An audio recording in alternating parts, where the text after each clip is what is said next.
আসসালামু আলাইকুম গাইস, কি অবস্থা সবার? সো আজকে আমি আপনাদেরকে দেখাবো রবি সিম থেকে অন্য আরেকটা সিমে কিভাবে ব্যালেন্স ট্রান্সফার করবেন। আমাদের অনেক ক্ষেত্রে টাকাগুলো ট্রান্সফার করতে হয় যদি সিমটা সেভ না হয়ে থাকে, তো আরেকটা সেভ সিমে টাকাগুলো ট্রান্সফার করতে হয়।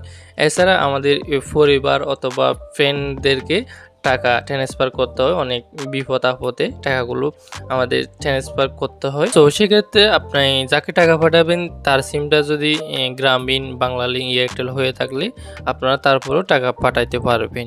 তো কিভাবে পাঠাবেন দুইটা পদ্ধতি দেখাবো। একটা হচ্ছে মাই রবি অ্যাপ থেকে, আর একটা হচ্ছে অফলাইন থেকে, মানে কোড ডায়াল করে কিভাবে পাঠাবেন সেটাও দেখাবো।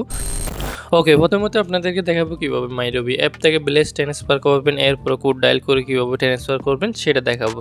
সো মাই রবি অ্যাপ থেকে ব্যালেন্স ট্রান্সফার করার জন্য আমাদের অ্যাপটি প্রয়োজন হবে। অ্যাপটি প্লে স্টোরে গিয়ে সার্চ করবেন মাই রবি, এর পরে অ্যাপটি ডাউনলোড করবেন। ডাউনলোড করার পরে ওপেন করবেন। ওপেন করার পরে আপনার নাম্বারটা দিয়ে এই মাই রবি অ্যাপটি ওপেন করবেন।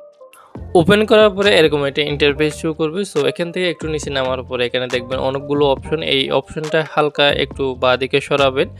এদিকে বাঁদিকে সরানোর পরে দেখবেন ব্যালেন্স ট্রান্সফার নামে একটা অপশন দেখবেন। এই অপশনটার মধ্যে ক্লিক করবেন।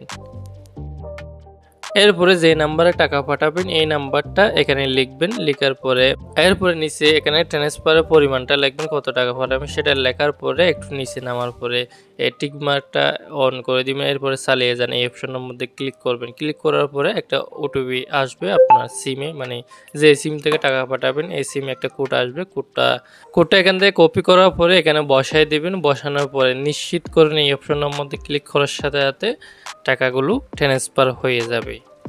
এরপরে কোড ডায়াল করে কিভাবে টাকা পাঠাবেন সেটা করার জন্য আপনারা এখানে লিখবেন হচ্ছে *121# তারপর ডায়াল করে দিবেন। ডায়াল করার পরে এরকম একটা ইন্টারফেস শো করবে। ইন্টারফেস শো করার পরে এখানে সাইন নম্বর দেখবেন ব্যালেন্স ট্রান্সফার, এখান থেকে আপনারা সাইন লিখবেন। এখান থেকে সাইন লিখবেন, লিখার পরে সেন্ড অপশনটার মধ্যে ক্লিক করে দিবেন।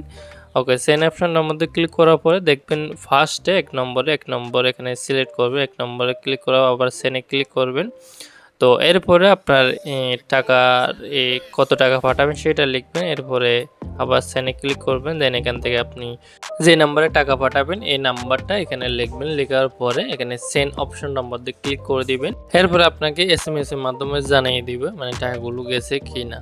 এছাড়া আরেকটা কোড আছে, 121 ছাড়া আরেকটা কোড আছে। এই কোডটাও আপনারা ডায়াল করতে পারেন। আপনারা স্ক্রিনে দেখতে পাচ্ছেন, এই কোডটাও ডায়াল করে 121 এর মতো সেম ইন্টারফেস আসবে। সো সেম ভাবে আপনারা এই কোডটাও ডায়াল করে টাকাগুলো পাঠাইতে পারবেন।